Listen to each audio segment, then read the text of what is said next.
Shalom, puji Tuhan, saya bersyukur hari ini diberi kesempatan yang indah oleh Tuhan, merupakan suatu kemurahan Tuhan dalam hidup saya, bisa menyampaikan pesan Tuhan melalui channel Bukit Sion di acara kesaksian hidup saya yang ke-37.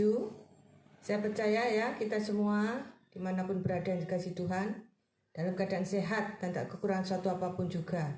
Semua ini karena kasih setia Tuhan Yesus dan anugerah Tuhan Yesus yang melimpah dalam hidup kita. Amin. Sebelum saya memulai acara ini, saya akan berdoa terlebih dahulu. Bapa yang baik dalam Yesus, Bapa di surga, hamba-Mu serahkan acara ini dari awal sampai akhir dalam pimpinan Roh Kudus-Mu. Kami siapkan hati dan pikiran kami untuk mendengarkan pesan-Mu hari ini, karena firman-Mu itu pelita bagi kaki kami dan terang bagi jalan kami. Terima kasih ya Bapa, haleluya, amin. Saya akan menyampaikan pesan Tuhan. Ada dua tema ya. Yang pertama yaitu pesan Tuhan melalui kitab Ibrani. Dan tema yang kedua yaitu gereja yang benar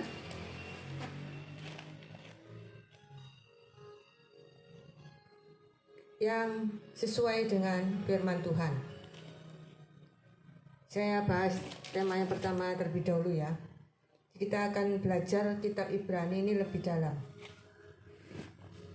Penulis tidak diketahui dengan pasti, perkiraannya termasuk Apolos, Barnabas, Clemens, Lukas, Paulus, Filipus, Priska atau Silas. Waktu penulisan antara tahun 64 dan 70 Masehi. Judul kitab menunjuk kepada siapa surat ini tertuju. Titik 2 ya, jemaat orang percaya Ibrani yang kemudian berada di Roma. Latar belakang, aniaya merupakan suatu ancaman nyata bagi jemaat di Roma. Aniaya menyebabkan banyak orang Yahudi yang percaya yang telah mati bagi cara-cara Yahudi mereka dengan menaati hukum Taurat untuk mengambil langkah mundur. Penulis mempergunakan kesempatan ini untuk menyatakan kemerdekaan yang telah diberikan oleh Kristus kepada semua orang percaya, serta menegaskan bahwa dengan Kristus tidak diperlukan lagi segala adat istiadat, ritual apapun yang diajarkan oleh kepercayaan Yahudi mereka. Ia minta mereka memberi pertimbangan pada pengetahuan mereka tentang perjanjian lama. Penulis khususnya memberi ulasan pada kelima kitab pertama dari Perjanjian Lama yang merupakan sebuah paralel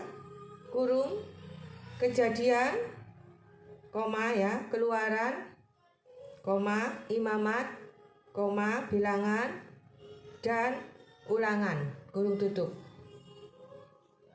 Tempat penulisan tidak diketahui dengan pasti, kemungkinan Roma.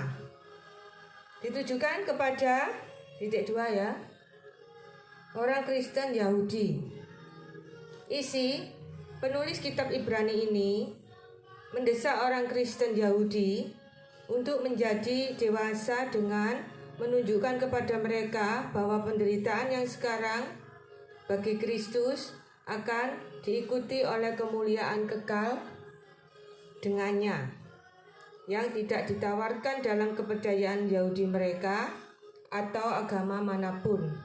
Saya ulang ya.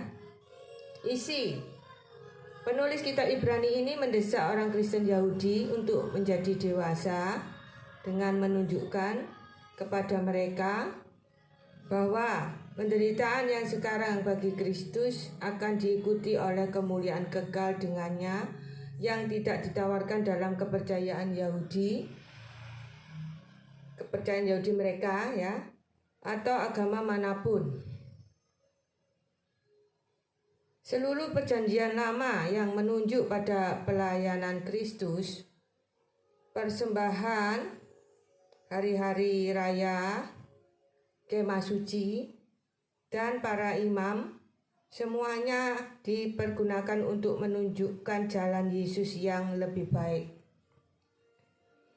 Iman didefinisikan dan dorongan diberikan kepada semua orang percaya dengan memberikan detail iman dari berbagai pria dan wanita seperti Habel, Henok, Nuh, Abraham, Sarah, Ishak, Yakub, Yusuf, dan Musa. Pasal 11. Penulis kitab Ibrani mengungkapkan bahwa perjanjian baru yang kekal telah menggantikan yang sementara dan harganya telah dibayar penuh oleh darah Kristus. Saya ulang ya. Penulis kitab Ibrani mengungkapkan bahwa perjanjian baru yang kekal telah menggantikan yang sementara dan harganya telah dibayar penuh oleh darah Kristus. Kata kunci, tanda petik pengorbanan, lalu tanda petik lagi lebih baik, tanda petik lagi pengorbanan. Maksudnya itu tanda petik itu pengorbanan Kristus ya, ditunjukkan lebih tinggi dari apapun yang dipersembahkan oleh sistem kepercayaan Yahudi. Titik 2, Kristus tanda petik lebih baik dari para malaikat karena ia huruf besar ya, disembah oleh mereka itu malaikat ya. Ia lebih baik, ia huruf besar lagi ya, ia itu Tuhan Yesus ya, tanda petik lebih baik daripada Musa karena ialah yang menciptakan Musa. Ia huruf besar lagi ya, tidak tanda petik lagi, lebih baik daripada keimaman Harun karena penebusannya kekal. Dan ia huruf besar lagi, tanda petik lagi ya, lebih baik daripada hukum Taurat karena ia huruf besar ya, maksudnya Tuhan Yesus yang menjadi perantara bagi perjanjian yang lebih tinggi. Tema: kekristenan lebih dari sekedar agama.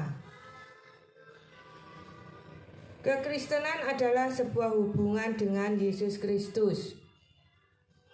Untuk menjadi pemenang, kita harus berlari dalam perlombaan dengan mata kita tertuju kepada Yesus. Kita dapat menyerahkan pencobaan kita kepada Yesus. Ia telah menghadapi semua itu dan memenangkannya. Allah ingin anak-anaknya saling memberi kekuatan satu sama lain dengan kesaksian. Hanya darah Kristus yang dapat menyucikan kita dari dosa. Amin. Itulah ya penjelasan pesan Tuhan melalui kitab Ibrani. Tema yang kedua yaitu gereja yang benar menurut firman Tuhan. Kita sering ya mendengar kata-kata miring ya tentang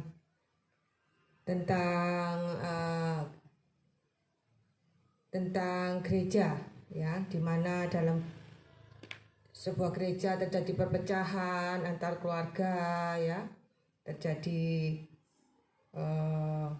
perseteruan di dalam gereja, terjadi perselisihan dalam gereja ya, dan itu mendukakan hati Tuhan. Sehingga Tuhan berpesan hari ini ya, kita harus mengerti dari semula apa itu gereja yang menurut firman Tuhan,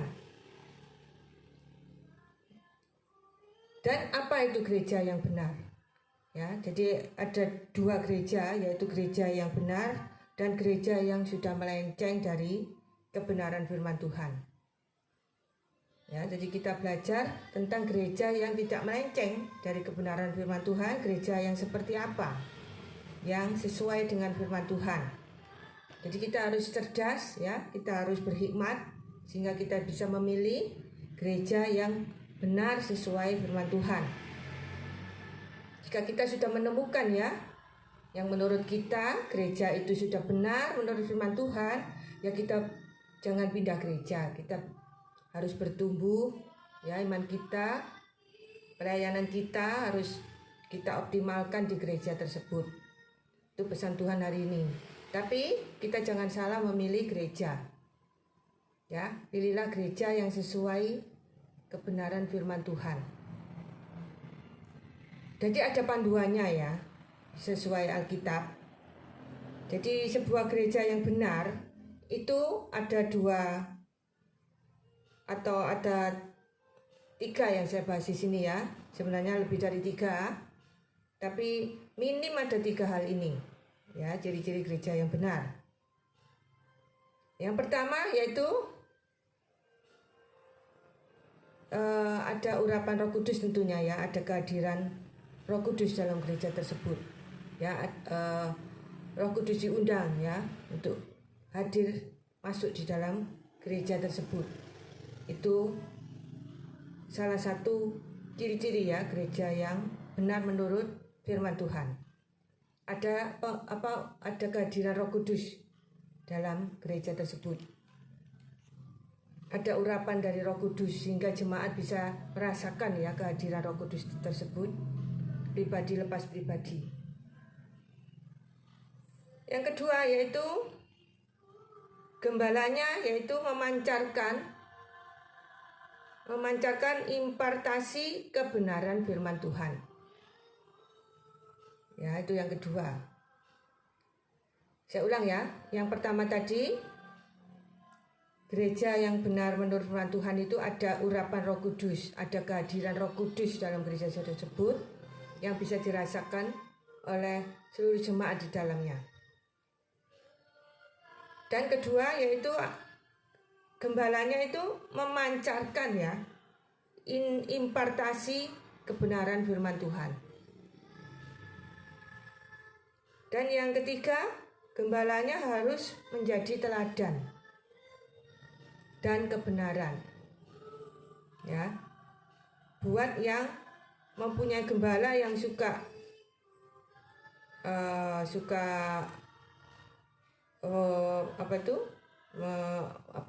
suka melakukan hal-hal yang di luar firman Tuhan, itu kita harus hati-hati ya, jangan sampai kita memilih gereja yang gembalanya itu kelakuannya ya, perkataannya, perbuatannya, gaya hidupnya itu tidak sesuai dengan firman Tuhan. Itu bukan gembala yang baik ya. Jadi kita harus cerdas ya untuk menilai sebuah gereja itu sesuai dengan firman Tuhan atau tidak. Itu dilihat dari gembalanya. Jadi gembalanya itu harus memancarkan impartasi kebenaran dan menjadi teladan. Dan menjadi pelaku firman tentunya ya. Bukan penonton saja atau bukan hanya khotbah saja, tapi tidak bisa mempraktekkan khotbah-khotbahnya ya dalam kehidupan sehari-hari. Dan yang keempat yaitu gereja yang benar itu harus bisa menjadi alat keselamatan Tuhan. Ya. Apa maksudnya? Gereja harus menjadi alat keselamatan Tuhan Yesus.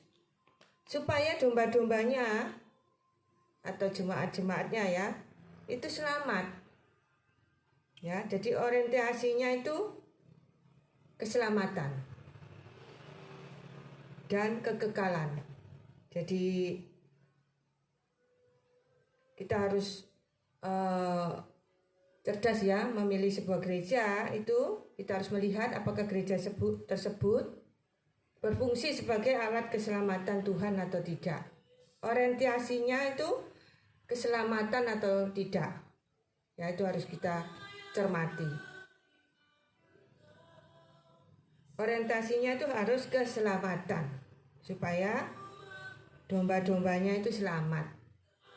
Ya. Dan domba-dombanya itu hidup kudus.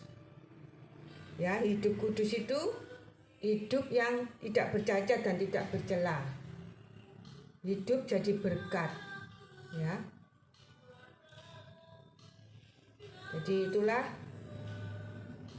gereja yang benar sesuai firman Tuhan, ya. Jadi intinya itu gereja tersebut itu harus orientasinya itu harus keselamatan, itu yang penting, ya. Jadi untuk menyelamatkan jemaatnya, supaya jemaatnya ini tidak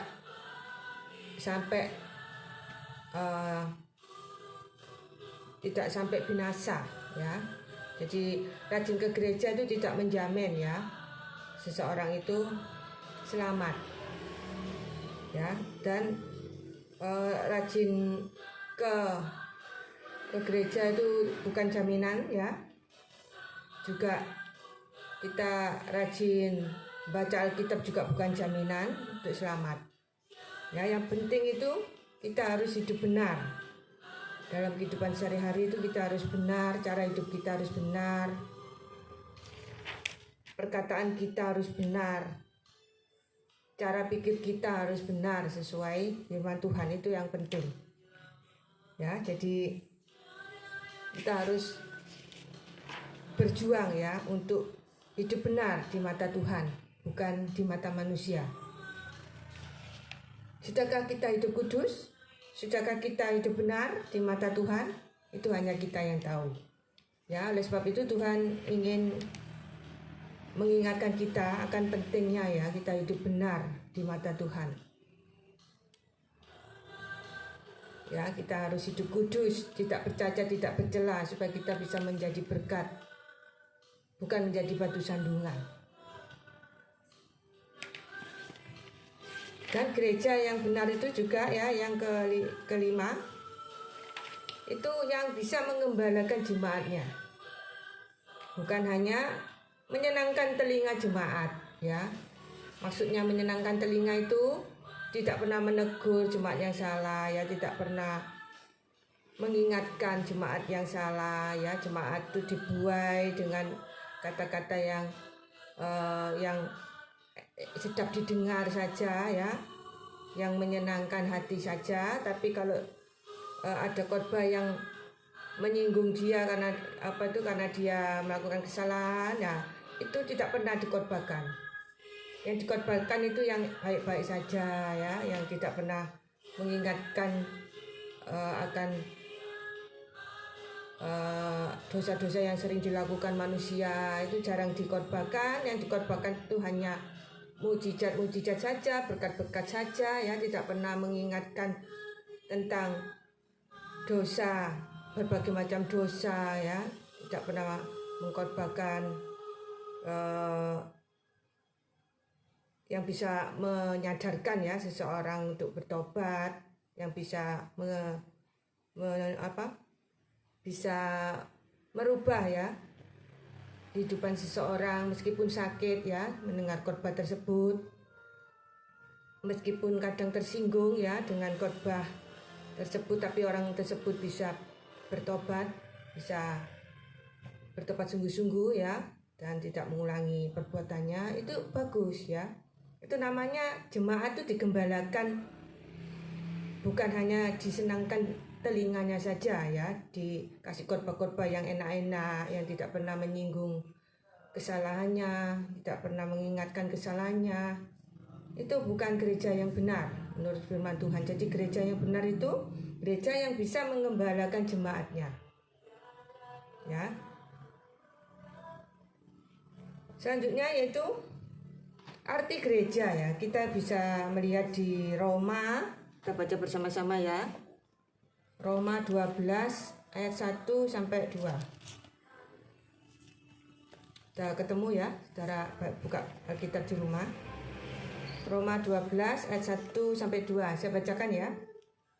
Karena itu, saudara-saudara, demi kemurahan Allah aku menasihatkan kamu supaya kamu mempersembahkan tubuhmu sebagai persembahan yang hidup, yang kudus, dan yang berkenan kepada Allah. Itu adalah ibadahmu yang sejati. Saya ulang, ya. Roma 12 ayat 1 sampai 2. Karena itu, saudara-saudara, demi kemurahan Allah, aku menasihatkan kamu supaya kamu mempersembahkan tubuhmu sebagai persembahan yang hidup, yang kudus, dan yang berkenan kepada Allah. Itu adalah ibadahmu yang sejati. Ayat 2, janganlah kamu menjadi serupa dengan dunia ini, tetapi berubahlah oleh pembaharuan budimu, sehingga kamu dapat membedakan manakah kehendak Allah, apa yang baik, yang berkenan kepada Allah, dan yang sempurna. Saya ulang ya, ayat 2. Janganlah kamu menjadi serupa dengan dunia ini, tetapi berubahlah oleh pembaharuan budimu, sehingga kamu dapat membedakan manakah kehendak Allah, titik 2 ya, apa yang baik, yang berkenan kepada Allah, dan yang sempurna. Amin. Itu arti gereja ya. Jadi gereja itu bukan bicara soal gedungnya ya, tapi bicara soal manusianya atau orang-orangnya atau jemaat-jemaatnya. Jadi jemaat-jemaatnya itu harus mempersembahkan tubuhnya sebagai ibadah sejati. Ya, harus hidup kudus. Tak bercacat, tak bercela. Yang harus dipersembahkan kepada Tuhan, hidup yang kudusnya tersebut dipersembahkan kepada Tuhan ya, untuk kemuliaan Tuhan. Yang selanjutnya itu di 2 Korintus 6 ayat 17 sampai 18. Saya bacakan ya. Sebab itu keluarlah kamu dari antara mereka dan pisahkanlah dirimu dari mereka, firman Tuhan.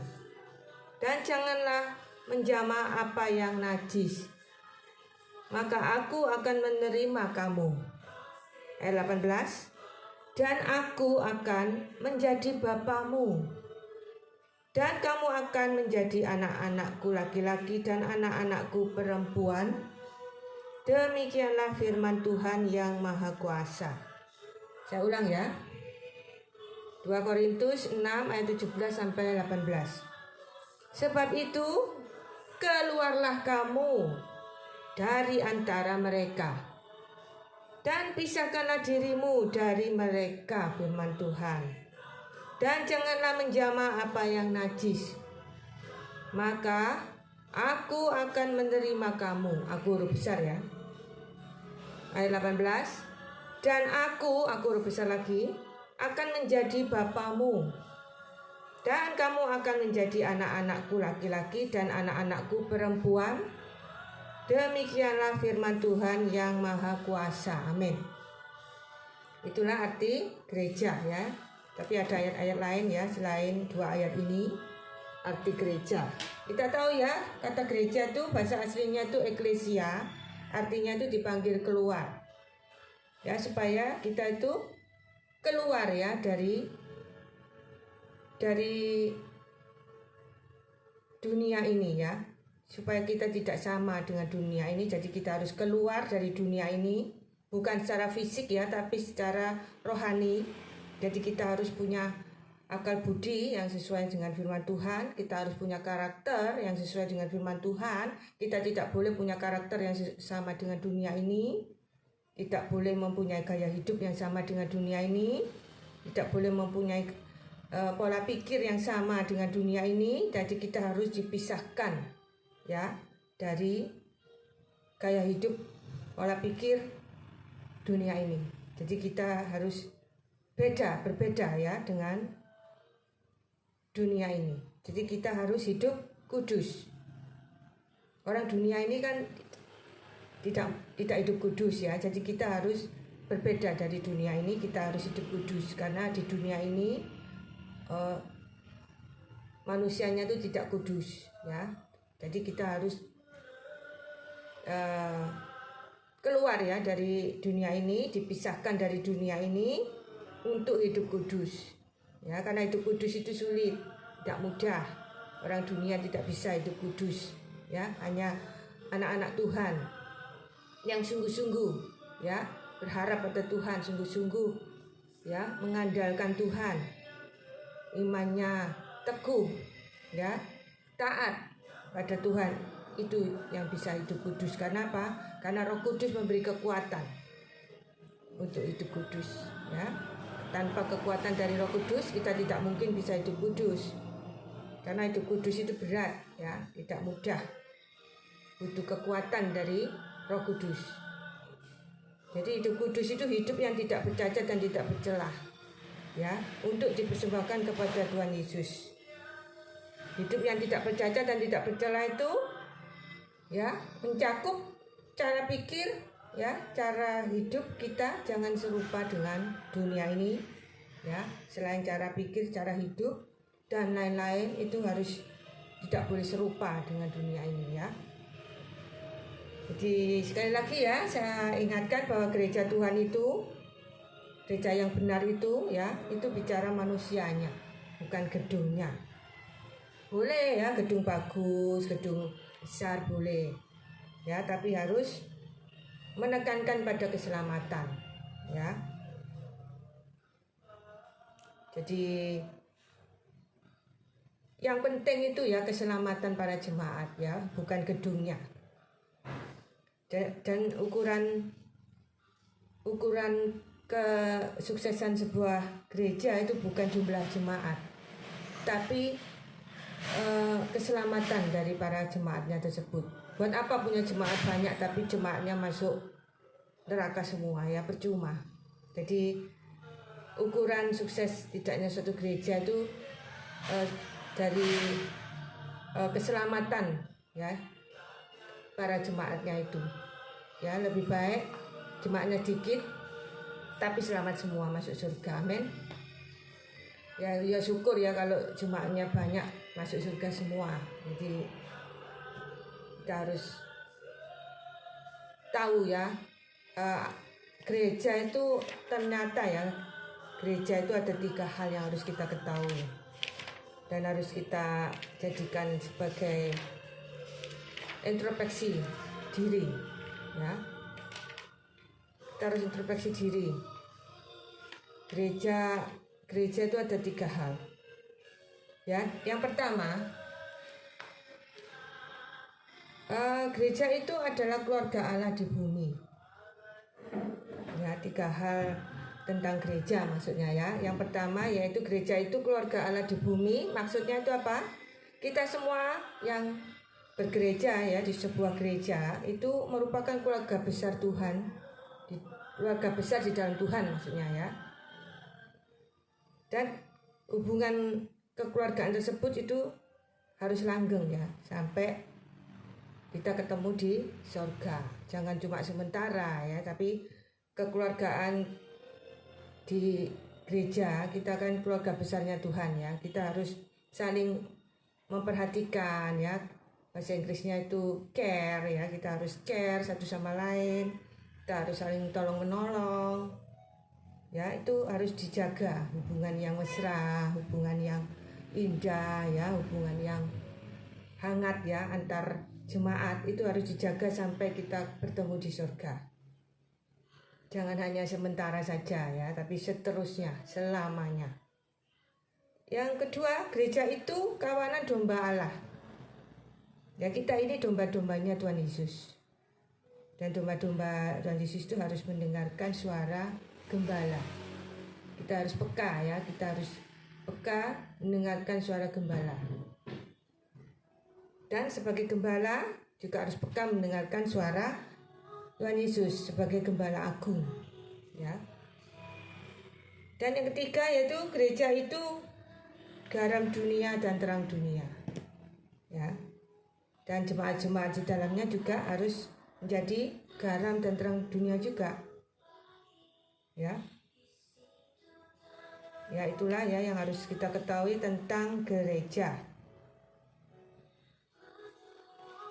Jemaat itu harus cerdas, ya, supaya mengerti apa yang menjadi kehendak Tuhan Yesus, sehingga tidak mudah tertipu oleh ajaran-ajaran yang tidak alkitabiah.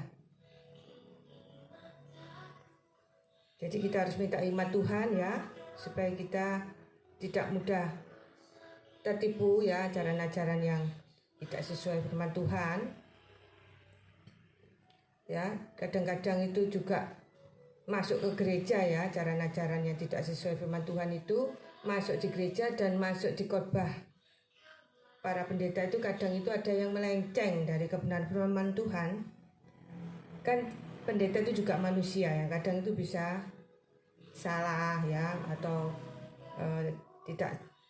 tidak menafsirkannya salah ya, itu wajar karena itu manusia ya, jadi bisa salah, khotbah bisa salah. Jadi kita harus peka, kita harus cerdas ya, kita harus bisa menilai ya khotbah pendeta ini, pendeta itu tuh sesuai firman Tuhan atau tidak. Kalau tidak sesuai firman Tuhan jangan diaminkan ya, meskipun pendeta itu pendeta ngetop sekalipun, kalau khotbahnya itu tidak sesuai firman Tuhan itu jangan diaminkan.